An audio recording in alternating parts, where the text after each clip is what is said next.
kesalahan ini yang menurut saya paling fatal.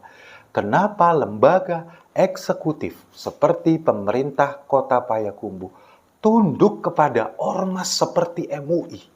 Ada apa? Emang MUI ini siapa? Kalau di daerah saya, ini pasti dibilang lakon sopo. Ini, kenapa saya jadi geram sama orang-orang ini? Kenapa harus manut dengan MUI? MUI ini cuma ormas. Kenapa di sini jadi seolah-olah dia yang paling berkuasa, dia yang paling berada di atas pemerintah, seolah-olah punya rekomendasi yang harus dilaksanakan oleh pemerintah kota. Ini sudah nggak benar.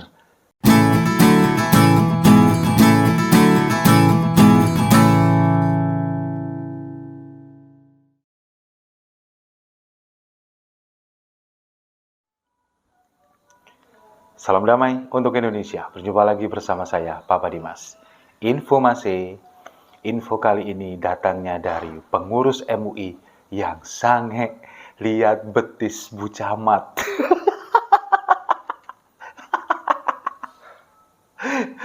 Sangenya nggak kesampaian, lapor ke wali kota. Dan akhirnya Bu Camatnya ini dimutasi. Ya, ini kan kebangetan. Jadi ceritanya begini. Ada seorang camat wanita di Kota Payakumbuh, Sumatera Barat. Di kecamatan namanya Payakumbuh Timur. Camat ini bernama Dewi Novita, seorang wanita yang dia mengunggah di akun Instagramnya maupun TikToknya @dewicentong. Dia berlenggak-lenggok seperti gayanya di Citayam Fashion Week. Seperti JJ, Bonge, dan Roy, dan teman-temannya itu. Cuman ini di trotoar di Kota Payakumbuh. Nah, di video di Instagram itu kemudian ditonton dan dikomen oleh pengurus MUI Payakumbuh. Dia kemudian dikatakan melanggar adat kesopanan karena dinilai memakai busana yang menonjolkan lekuk tubuh, kemudian transparan, dan berpotensi tersingkap. Ini kan konyol. Sekarang begini, kalau orang memakai pakaian yang menonjolkan lekuk tubuh, ya bagaimanapun, pakaian wanita manapun, itu pasti akan menonjolkan lekuk tubuh. Karena memang bentuknya bajunya wanita seperti itu. Apalagi ini dia memakai baju ASN, terusan atas bawah coklat, kemudian memakai hijab, pakai kacamata hitam.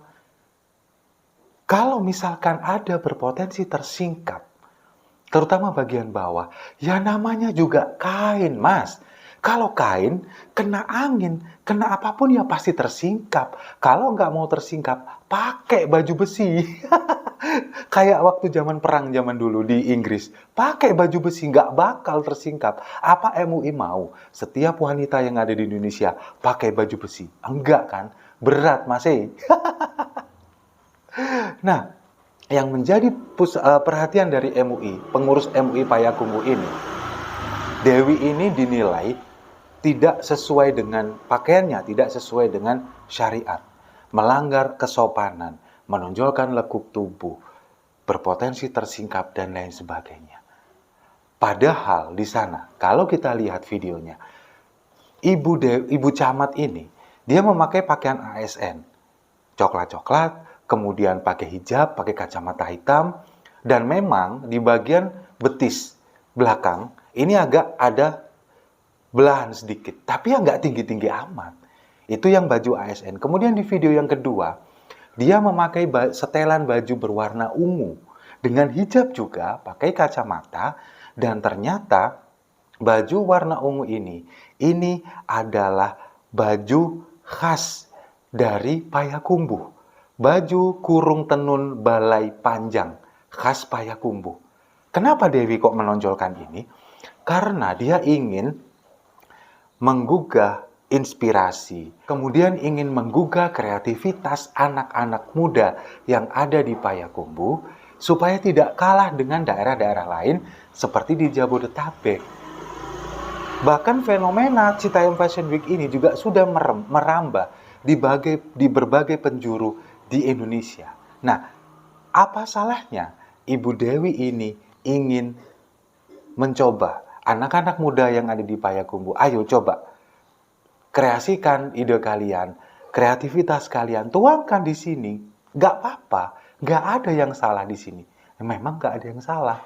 Nah, sekarang yang salah siapa? Otak dari pengurus MUI Payakumbuh. Masa orang sudah pakai hijab, pakaian tertutup, dibilang melanggar adat kesopanan. Apanya yang melanggar, Pak? Dia pakai jilbab, sopan, baju panjang. Nggak ada, dia nggak telanjang, dia nggak pakai pakaian minim. Yang harus dibenerin itu otak Anda. Masa lihat orang pakai hijab, kemudian betisnya kelihatan sedikit jadi sange, nggak keturutan sangenya, lapor lagi ke wali kota Payakumbuh.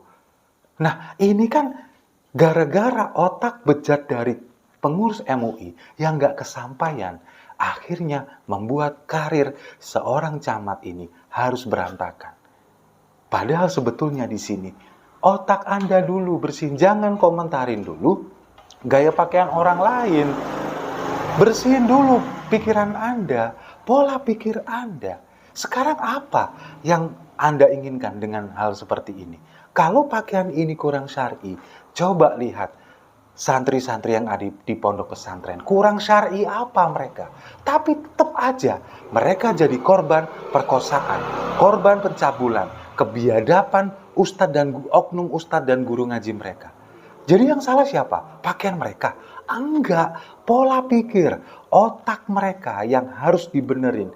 Kalian para pengurus-pengurus MUI, kemudian orang-orang pengurus pondok yang otaknya pada cuma di seputaran selakangan, itu yang harus dibenerin. Masa urusan kayak gini kemudian jadi dilaporkan ke wali kota? Nah, dengan kejadian ini, akhirnya apa? Ibu Dewi Novita ini dimutasi menjadi sekretaris Satpol PP Kota Payakumbuh. Dan akhirnya membuat impiannya menjadi terkubur. Padahal Ibu Dewi ini merupakan salah satu camat berprestasi dan akan mengikuti lomba camat berprestasi tingkat nasional. Dengan kejadian ini, akhirnya dia harus mengubur impiannya untuk meraih prestasi yang lebih tinggi. Gara-gara siapa? Ya gara-gara otak bejat pengurus MUI Payakumbuh. Tapi di sisi lain, MUI Payakumbuh nggak mau disalahkan. Ini bukan gara-gara kami, gara-gara dia sendiri pakai pakaian seperti itu. Apa yang salah?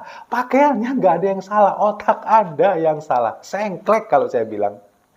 Nah, kemudian yang lebih mengherankan lagi, wali kota Payakumbuh, Riza Falevi, ini menyangkal bahwa pencopotan Dewi Novita sebagai camat Payakumbuh Timur dijadikan sekretaris Satpol PP ini gara-gara aduan dari MUI. Dia membantah, dia mengatakan bahwa ini hanyalah mutasi biasa, rotasi biasa yang ada di lingkungan pemerintah kota Payakumbuh. Memang eselonnya sama, secara tingkat ini sama, cuman jabatannya yang berbeda. Dari camat menjadi sekretaris Satpol PP. Dia membantah, ini bukan gara-gara MUI, cuman mutasi biasa. Tapi nggak sinkron dengan sekretaris daerah Payakumbuh yang bernama Rida Ananda. Dia mengatakan bahwa pencopotan ini memang karena rekomendasi dari MUI Payakumbuh. Lah, gimana? Kok jadinya nggak sinkron gini? Si Rida mengatakan, selain dicopot, kami mutasi ke sekretaris Satpol PP. Kami juga memberikan teguran kepada yang bersangkutan, kepada Bu Dewi Novita ini, atas rekomendasi dari MUI. Nah, yang pertama, kesalahan dari Pemkot Payakumbuh. Nggak ada sinkronisasi antara wali kota dengan sekretaris daerahnya. Satu bilang A, satu bilang B. Udah membohongi publik kan? Yang kedua, kesalahan ini yang menurut saya paling fatal. Kenapa lembaga eksekutif seperti pemerintah kota Payakumbuh tunduk kepada ormas seperti MUI? Ada apa? Emang MUI ini siapa? Kalau di daerah saya, ini pasti dibilang, lah kon sopo? Ini, kenapa saya jadi geram sama orang-orang ini? Kenapa harus manut dengan MUI? MUI ini cuman ormas. Kenapa di sini jadi seolah-olah dia yang paling berkuasa, dia yang paling berada di atas pemerintah, seolah-olah punya rekomendasi yang harus dilaksanakan oleh pemerintah kota. Ini sudah nggak benar. Nah, ini mungkin saya bisa memberikan masukan atau kritik, entah ini kepada Menpan RB atau Mendagri. Tolong, pemerintah daerah yang semacam ini harus diberikan sanksi, harus diberikan pengarahan. Jangan sampai mau tunduk kepada ormas sekelas MUI. Dan kita tahu, ya nggak semua. Beberapa oknum MUI memang ada indikasi nggak benar, meskipun nggak semua. Ada beberapa. Nah, salah satunya ini. Gara-gara dia sange nggak keturutan, dia lapor ke wali kotanya. Ini kan membuat karir seseorang menjadi hancur. Dan ini merupakan tindakan yang zolim. Kalau mau bicara masalah zolim, kalau bicara masalah agama. Jadi MUI ini, sekarang coba kita lihat.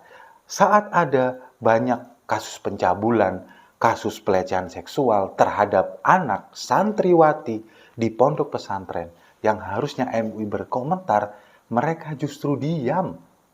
Nggak komentar sama sekali. Mincep.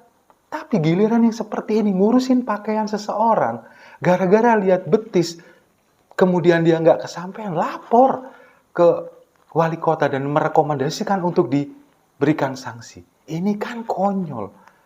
Nah, sekarang yang menjadi pertanyaan, kenapa orang-orang MUI dengan melihat betis aja kok sudah sange? Apakah ini fetis?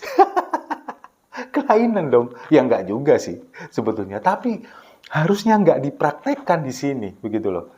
Jadi mungkin himbauan saya kepada ya entah Mendagri atau Menpan RB, ditertibkanlah pemda-pemda yang seperti ini. Jangan sampai mereka tunduk kepada ormas, apalagi yang mengatasnamakan agama dan seolah-olah merasa paling berhak menentukan hidup atau nasib orang lain. Merasa posisinya lebih di atas eksekutif. Kalau ini dibiarkan, akan merambah ke daerah lain dan Indonesia akan menjadi kacau. Setuju? Kalau setuju, mari kita seruput kopinya sama-sama.